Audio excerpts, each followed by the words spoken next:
Talks About Everything. Everybody, and welcome to another episode of Noah Talks About Everything. This one is going to be a fun one, and this one is about how to survive the apocalypse.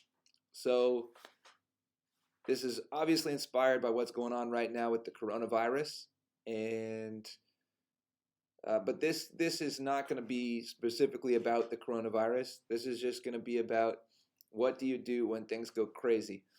Um, Fundamentally, I know this.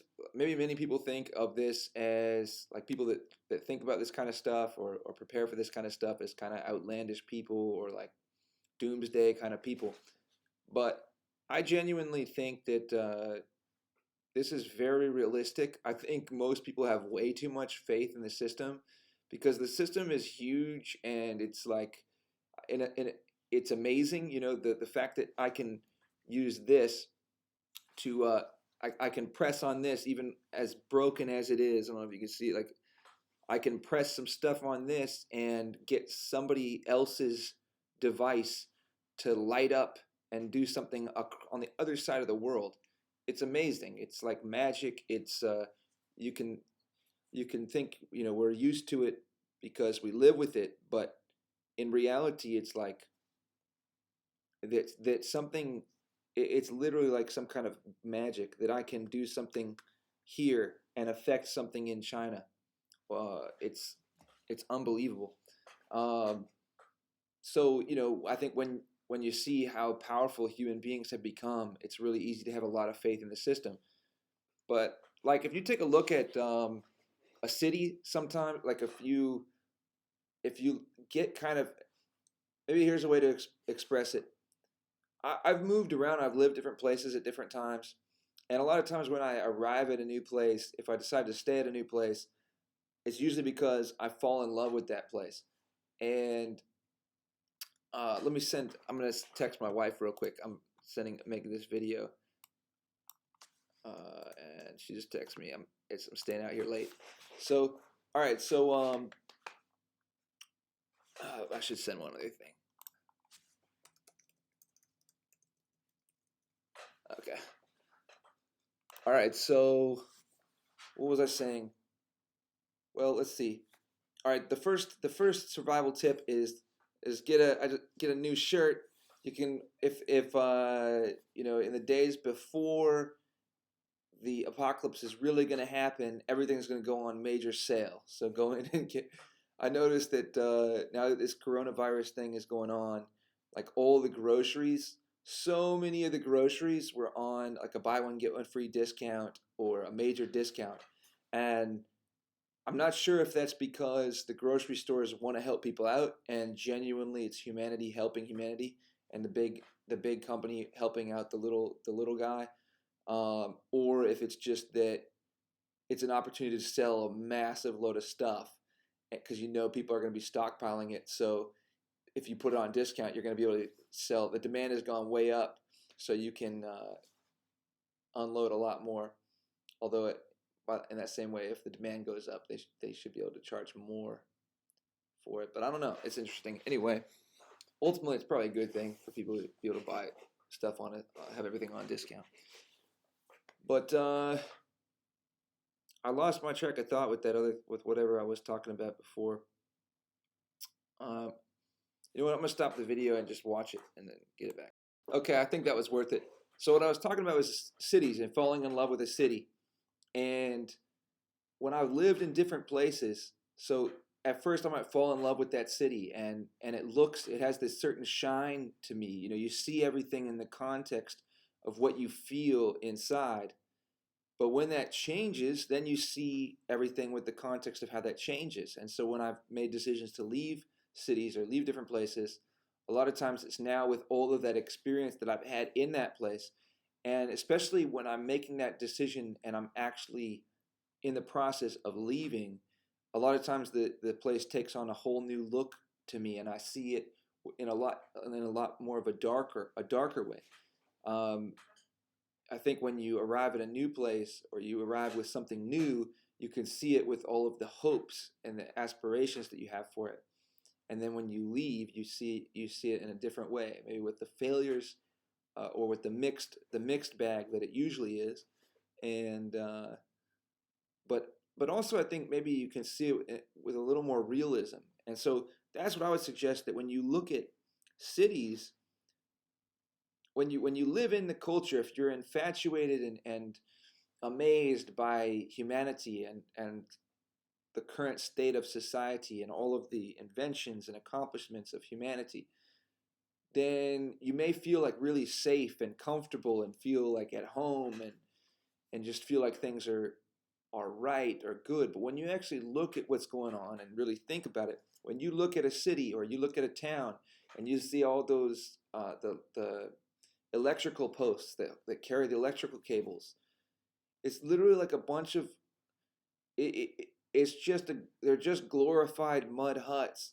with cables just running along, and we're all hooked together by these giant cables. And you know, that's it looks kind of tacky, you know, if you really try to look at it and get yourself outside of that, out of this sort of mystified view of humanity. And also, if you think about what we're doing with animals and farming and vegetables, and I've got a line in one of my songs that I say, "Can you find a thing called innocence in a world full of teeth?"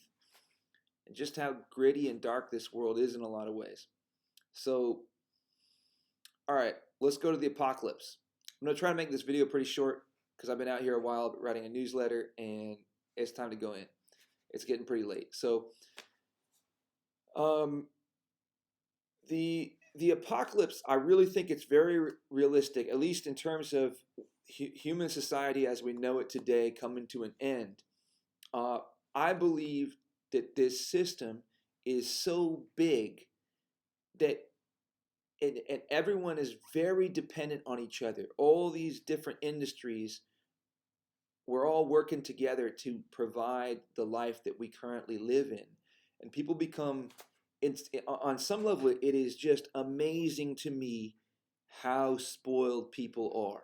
Like most people that live in a first world society, regardless of whether, if even like homeless people, if you look at homeless people in the United States and you compare them to people that are living in India, which I went there last year, I think it was, sometime last year, and the kind of poverty, the kind of living that you see people doing, and lots of people, it's a very ordinary kind of lifestyle that you can see in India that is way, way, way harder than it is to be homeless in the United States.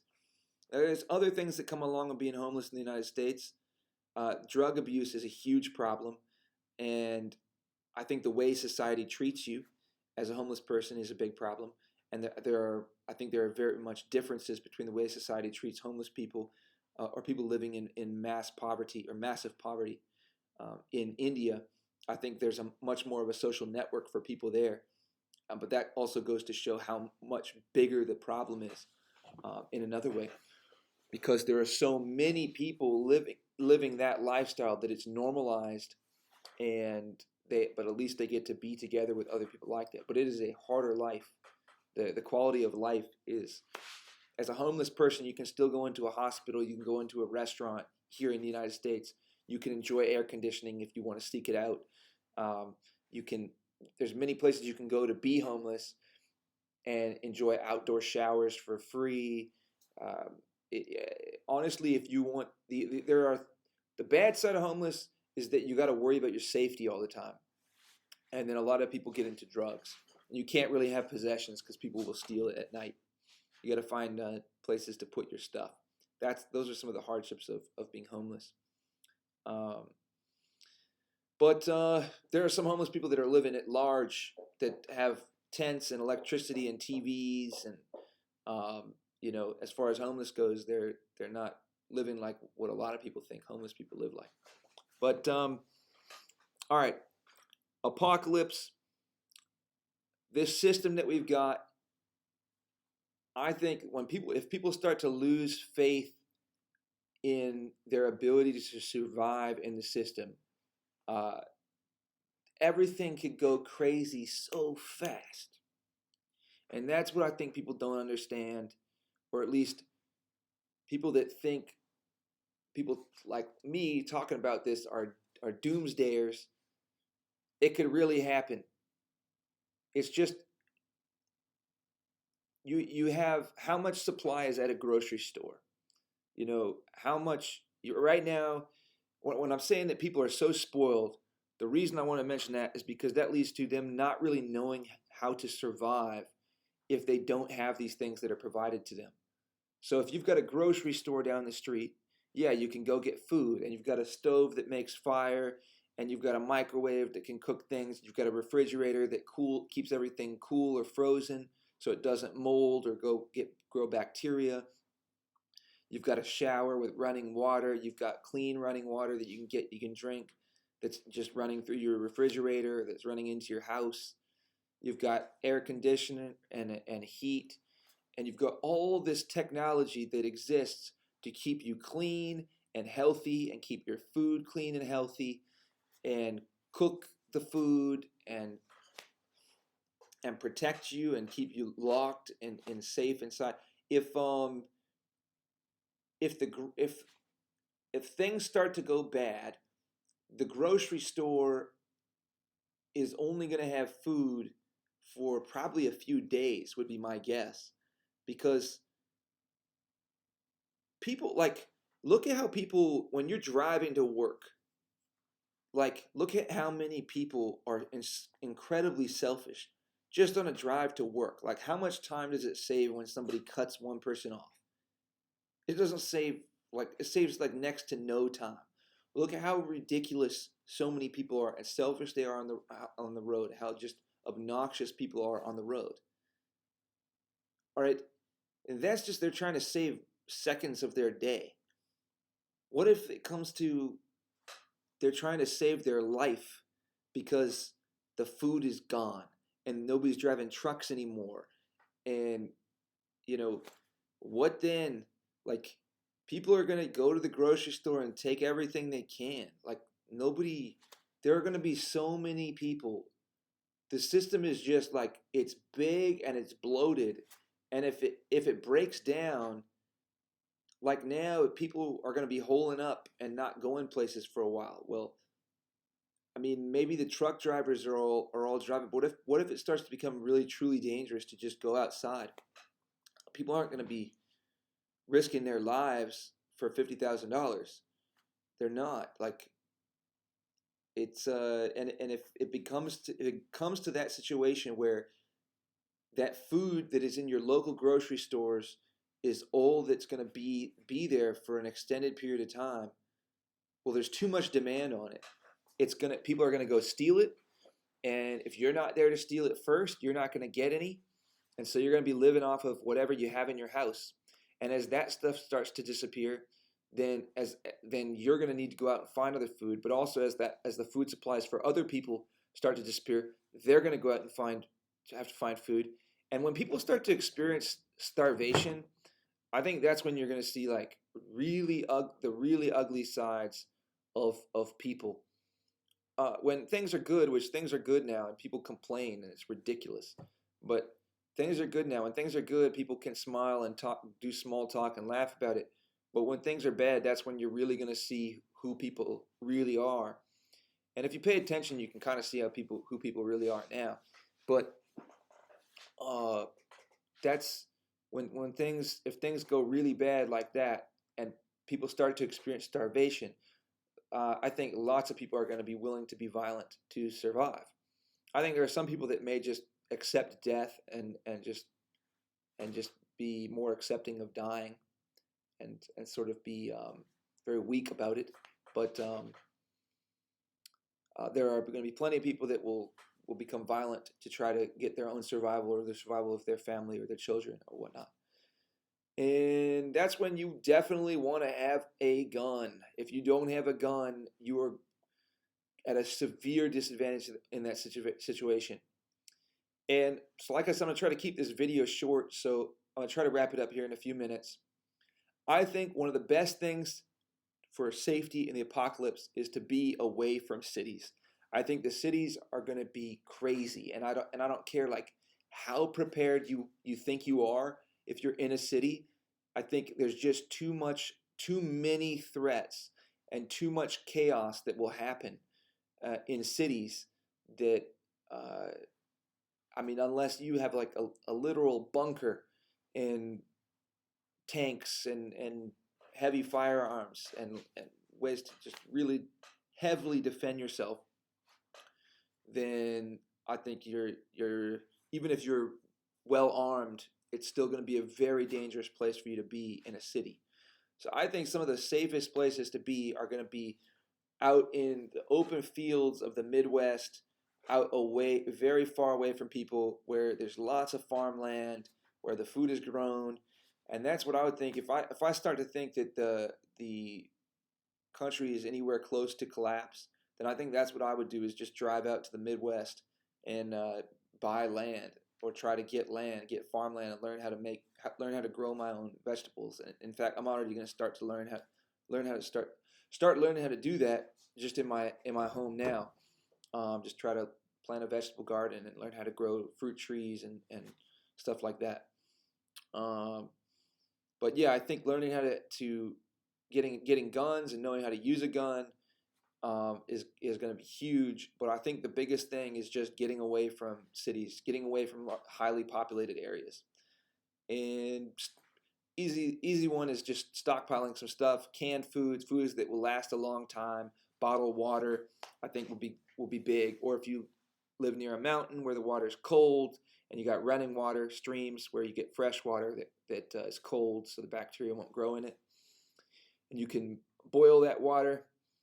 Stockpiling gasoline is probably good because if you need to get somewhere, to drive somewhere, you're going to need to have gas because you're probably not going to be able to pump gas. Or if you try to pump gas, it may be a very dangerous thing to try to pump gas because people are going to be fighting over the gas. And I just have a sense that there are going to be a lot of guns around gas stations in the apocalypse. And so that's dangerous. You don't want to get in a shootout at a gas station, I don't think. So, all right, there's a little video on the apocalypse. As far as the coronavirus, I think we got to stay inside. This disease seems like it spreads very easily. I think it's more potent than most Americans are given credit for. And I think the main danger is that it can infect a large number of people. It can kill people. And there are a decent number of people, even if the mortality rate is 2%, which is the number that I've seen, if people can't get medical care, then the mortality rate, I think, it goes significantly higher than that. And I think that's the main issue, is that many people can get infected by this disease since it's highly contagious, and it can overwhelm the healthcare system. And at that point, the mortality rate could go up a lot more.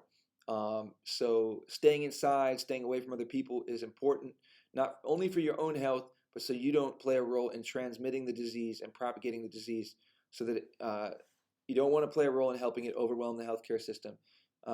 And because then you will be playing a role in other people's death. So if it gets to that point, so yeah, better just to stay safe. And hopefully the government will step in and help people financially during this time. I would think that's what it's there for. So, all right, that's it. Thanks for tuning in, and I hope you enjoyed this video. If you did, like, share, and subscribe. And again, stay safe, stay inside, stay away from, do the social distancing, and see you guys in the next video.